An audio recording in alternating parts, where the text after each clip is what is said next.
Hey guys, Travis the Fly Fishing Texan here with you today. You know how when you get a whole bunch of gift cards for a birthday or Christmas or something, especially gift cards from Bass Pro Shop? Well, you got to do something with it, right? So coming up today, you're going to see what I did.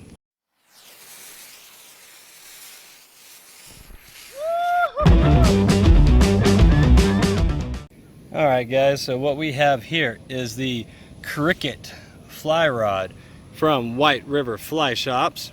We're looking at an 8-foot 5 weight.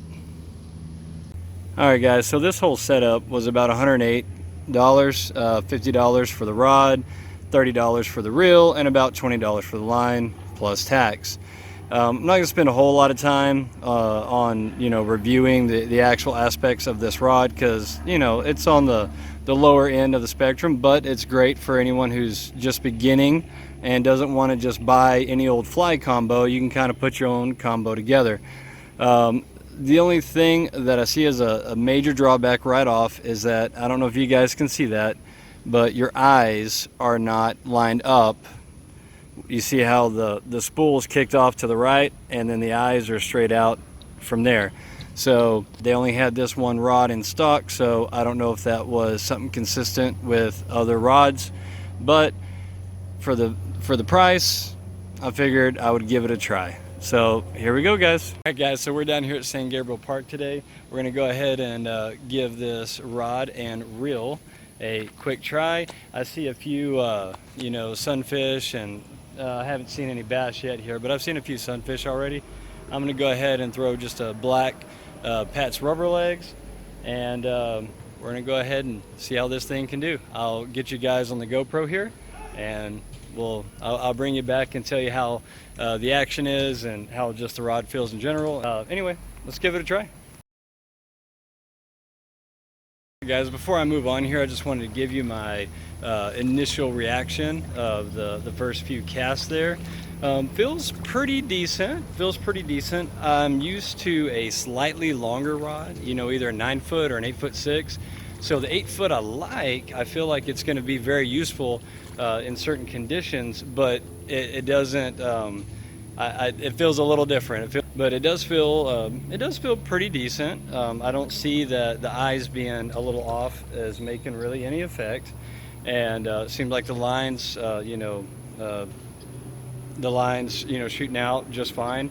One thing I did forget to mention, I put a 6-weight line on here because this Hobbs Creek line is so light. I went ahead and put a 6-weight line on the 5-weight rod so that the line would shoot a little better through it. So with that being said, guys, let's continue on. Let's try to get a fish on here, and I'll give you my opinion on that. Wow, guys, it took long enough. All right, I'll explain here in just a second. Let me get this little guy back in there. All right, okay. So that took long enough. Went through several flies. Sorry guys, my GoPro was malfunctioning. I think the batteries got too hot sitting in my truck and it was malfunctioning. So anyway, back on the phone, but I finally did catch a fish. Took a good long while. I don't know what my deal was today. Maybe I just haven't been casting the right thing or in the right places or whatever, but finally did on this little kind of rust colored Pat's. Picked up that little bass kind of over here. Sorry, I don't know if you guys can see it, and I can't see it myself either.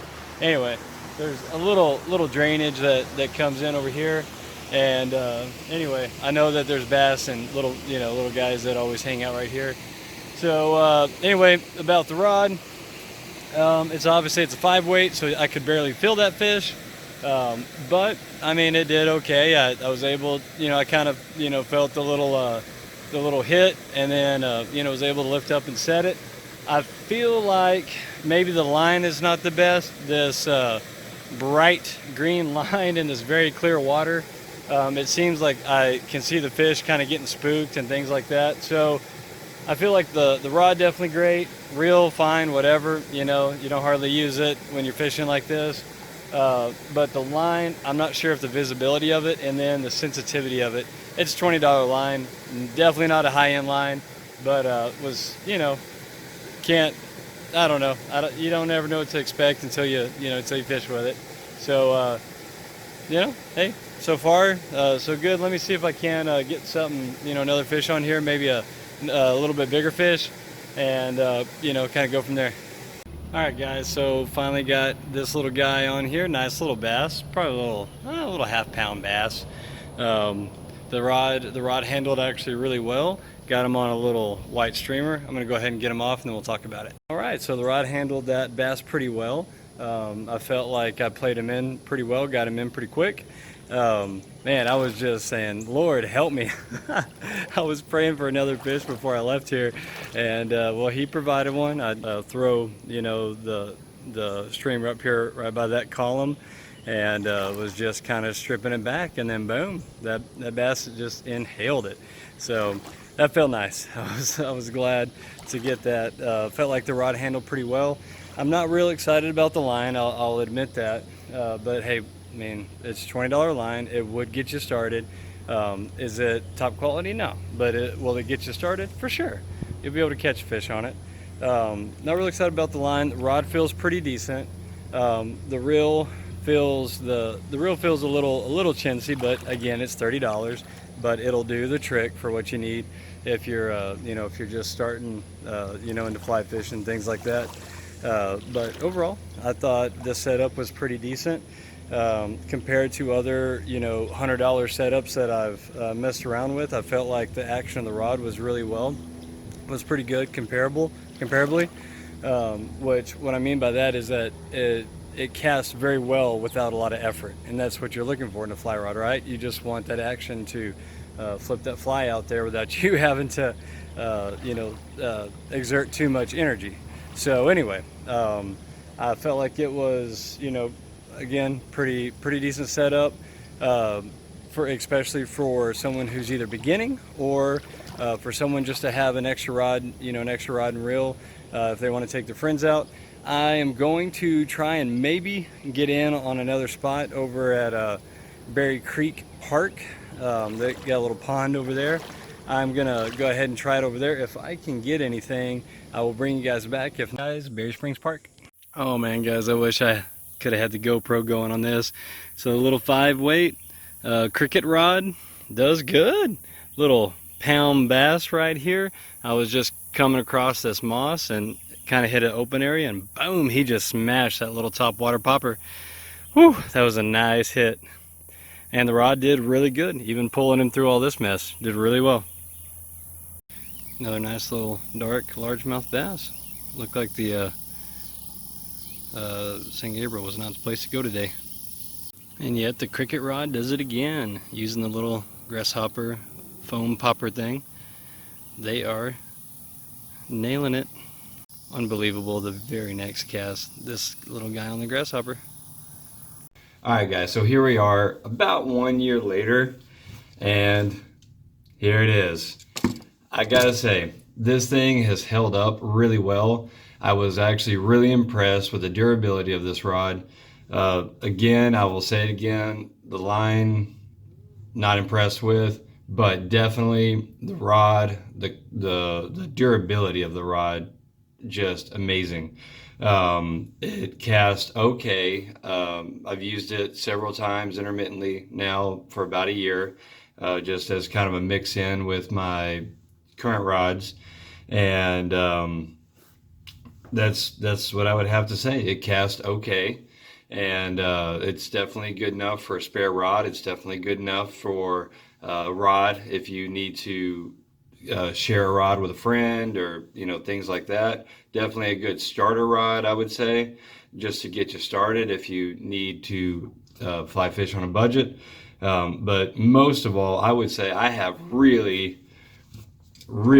put this rod through it, and I mean, there is absolutely nothing wrong with it. I have put it behind the seat of my truck. I've thrown it in the passenger side of my truck. I've you know, dropped it. I've got it, you know, gotten the fly stuck in a tree and put the tip all the way up there and shake it, and I mean, tip hasn't broken. You know, nothing has broken on this rod, and I've used it several times. The only drawback for me, and it may not even be a drawback, is that it is just a 2-piece rod. so it's not real compact. But definitely, I just like you guys see it. This is how I store it. I just break it down, fold it in two there. You know, got my fly just still in the end, all the lines still out. I just throw it in somewhere and it's ready to go whenever I want to fish. So would I recommend this to a friend? I would. Would I use it all the time in every condition? No. But will it get you started and get you on some sunfish, on some bass, you know, definitely freshwater. Yeah, you know, I would. With that, guys, I'm not going to take up any more of your time. I appreciate you watching today's video. Definitely like, subscribe, check out my other content. Again, thank you guys so much for watching. God bless, and go fly fishing. See you on the next one. All right, guys. So we're down here at St. Gabriel Park today. We're gonna give it a little bit. All right, guys. So here we are.